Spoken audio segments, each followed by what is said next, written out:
Zaczynamy naszą nocną wyprawę na wulkan Bromo. Dzisiaj nie śpimy w nocy. Dzisiaj się wspinamy.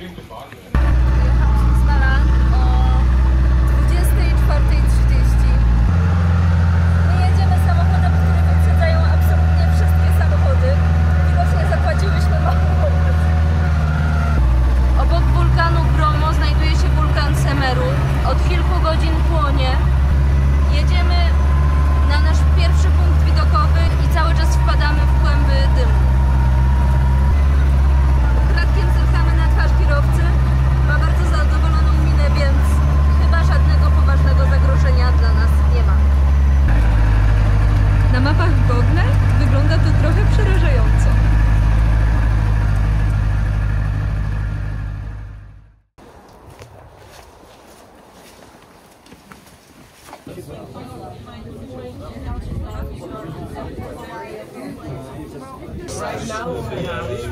Dotarłyśmy właśnie do pierwszego punktu naszej wyprawy, czyli do punktu widokowego na dwa wulkany, Semeru i Bromo. Jest 3:00 nad ranem, a my czekamy na wschód słońca. Na miejscu jest tak zimno, zupełnie nie byliśmy przygotowani na takie temperatury. Zresztą bardzo dużo osób się nie przygotowało na to, że będzie tutaj aż tak zimno. Na szczęście panowie z okolicznych wiosek mają biznes, wypożyczają grube, ciepłe, duże puchowe kurtki. Za 20 000 rupii, czyli jest to około 5 zł. I wszyscy jesteśmy opatuleni męskimi kurtkami i czekamy na wschód słońca. And anyone having cappuccino? This table. Anyone else having cappuccino? Run jacket, blanket, blanket. So how many feet? O, a tutaj można wypożyczyć czapeczki i szaliczki. Thank you.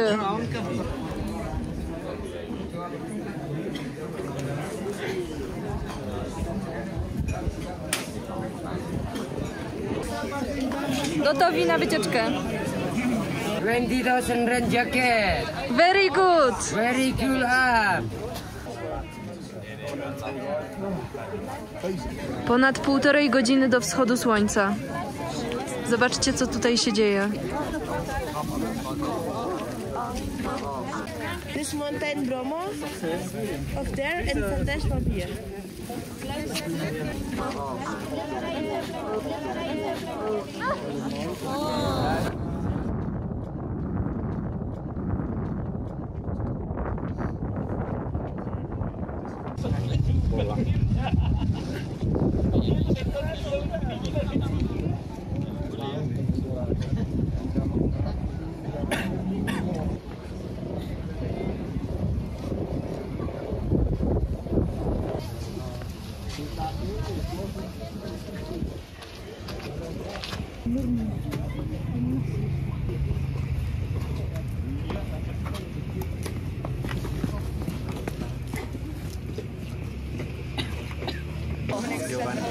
Wynajęłyśmy już kurtki i 3 koce, ale jest zimno i ciężko.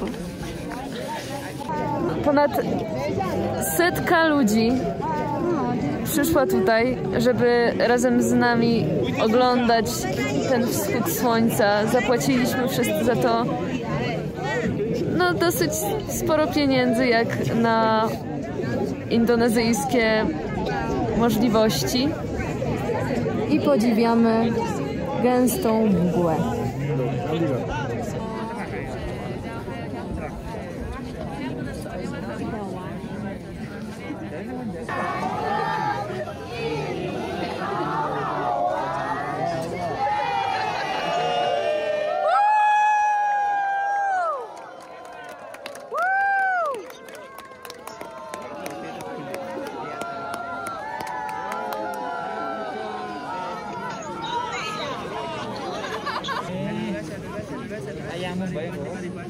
Kemana suaranya 1, 2, 3? Kalau lagi 1, 2, 3. Video yang dia ada yang asmara yang lihatnya apa? A wystarczyło sprawdzić prognozę pogody. Którą gadałam do końca o pogodę.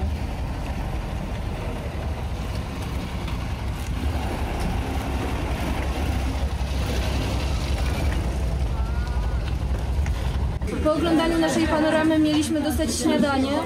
Pan powiedział, że śniadanie jest o 6:30, czyli za godzinę i że musimy na nie czekać. Tymczasem my poszłyśmy do naszego samochodu, żeby schować nasze bagaże i dostrzegłyśmy za siedzeniami schowane śniadania dla nas, które wyglądają. Musielibyśmy tutaj siedzieć w tej budce w deszczu, bo zaczął właśnie padać deszcz i czekać godzinę na to, żeby pan nam wyjął pudełko z samochodu i położył na stole.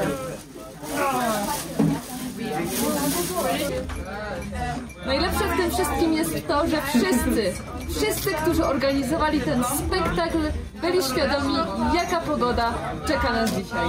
I przetrzymali nas tutaj 4 godziny albo 5 w lodzie. Kolejną ciekawostką z naszej wycieczki jest to, że panowie od kurtek od razu jak tylko wyłoniliśmy się zza zakrętu, dopadli nas i kazali nam się rozbierać. I jeżeli my byśmy pozwolili się rozebrać, to byśmy tutaj siedzieli przez następną godzinę bez kurtek. Większość ludzi została przez panów w taki sposób rozebrana i siedzą teraz tutaj w tych 11 stopniach bez kurtek, jedząc śniadanie.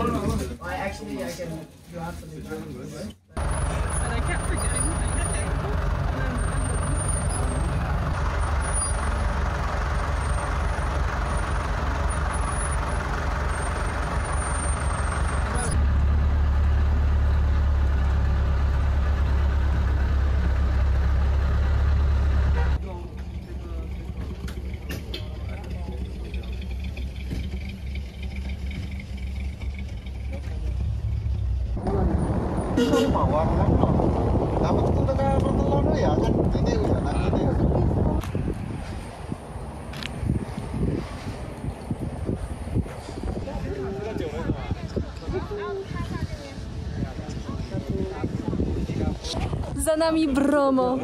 Odsłonił się wulkan. Tak, to jest drugi punkt widokowy i jak widać pogoda jest bardzo zmienna i krajobraz jest po prostu jak nie z tej ziemi.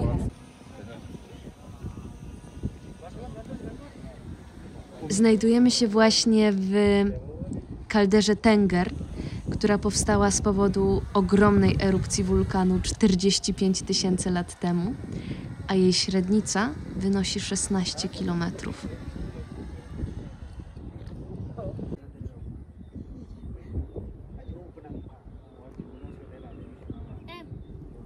W oddali widzimy Semeru, który jest najwyższym szczytem na Jawie.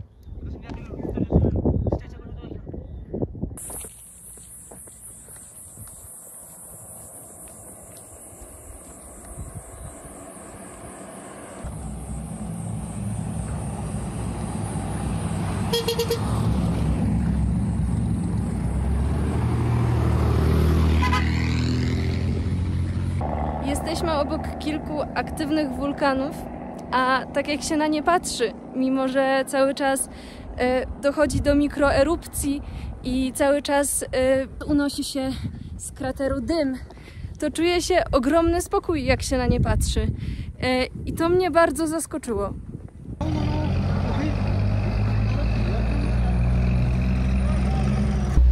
już 8. godzina naszej wyprawy. Niedługo dotrzemy pod podnóże Bromo i będziemy się wspinać. Ale czy damy radę, czy pozwolą nam nogi? Dowiemy się w następnym odcinku.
Krater wulkanu nie jest w żaden sposób zabezpieczony.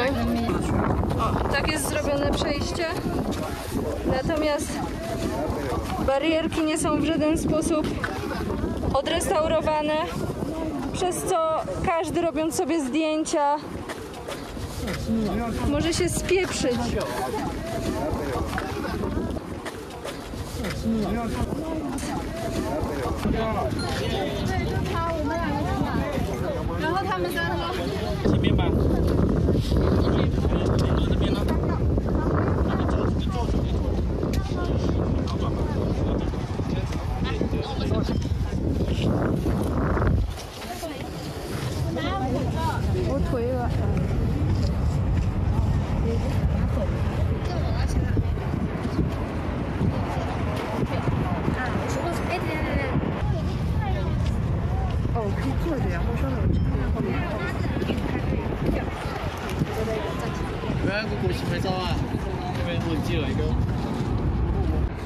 W najwęższym miejscu średnica krateru wynosi 600 metrów, a w najszerszym miejscu 800 metrów.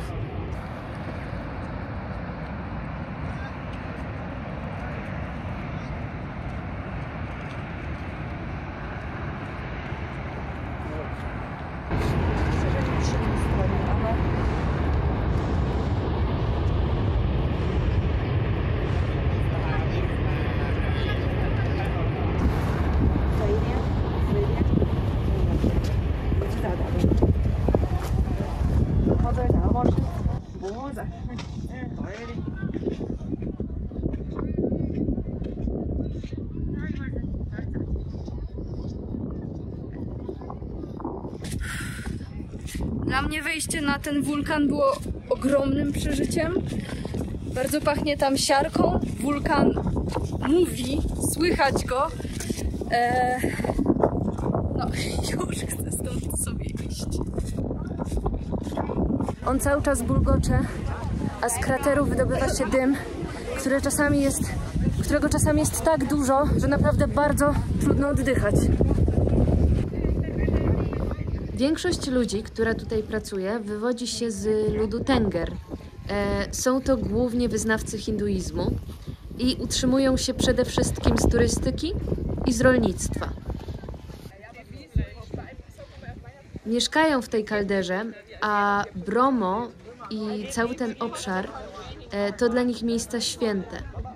Dlatego obchodzą taki festiwal raz do roku, Kasada, w trakcie którego wrzucają do wulkanu jako ofiary żywe zwierzęta, warzywa, owoce, pieniądze.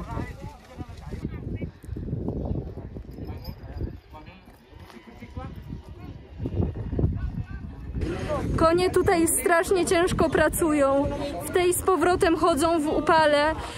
Nie widziałam, żeby ktokolwiek im dawał pić. Chodząc wzniecają bardzo dużo pyłu wulkanicznego, więc przejście tego odcinka, w którym są konie, jest niezwykle trudne.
Jedziemy właśnie do Ketapang.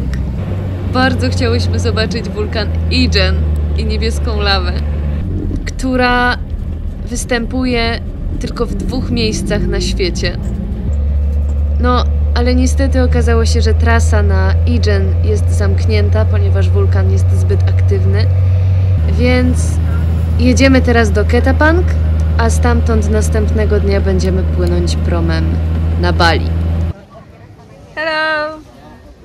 Spędzimy 10 godzin w podróży.